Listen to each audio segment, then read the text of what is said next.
This video is an example of genetic three-point mapping. Our example organism are slimes, diploid organisms. These cute little creatures have three linked genes. These genes are slime color, where green is dominant to blue, antenna type, where round is dominant to star, and slime mood, where happy is dominant to angry. These genes are linked on one chromosome, as shown in the genetic map with a coefficient of coincidence of 1. Slime color is to the left, antenna type is in the middle, and slime mood is to the right.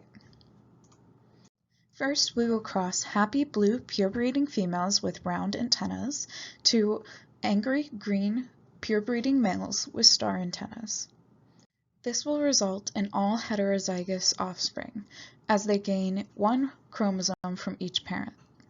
We will then test cross the F1 offspring to homozygous recessive male slimes. These slimes are blue with star antennas and angry, as they are recessive for all traits. Now let's look at the F1's possible gametes.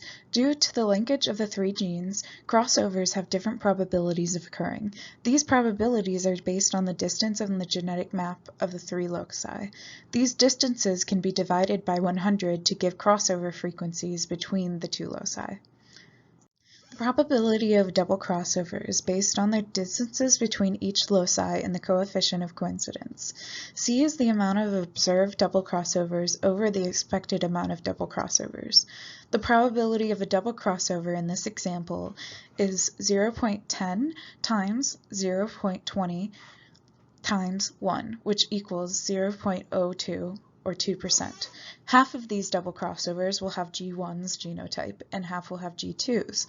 So the probability of gamete G1 is 0.5 times 0.02, which equals 0.01 or 1%. The probability of a single crossover is based on the distance between two loci subtracted by the probability of a double crossover. Here I will show a single crossover between color and antenna type. This is 0.1 minus 0.02, which equals 0.08 or 8%.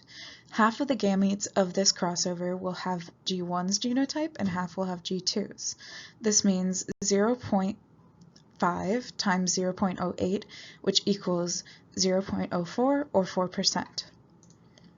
The probability of no crossover is based on the sum of all crossover possibilities subtracted from 1. This is 1 minus double crossover plus single crossover plus single crossover 2. Half of the gametes of a no crossover will have G1's genotype and half will have G2's. Here is a summary table of all the probabilities of each gamete.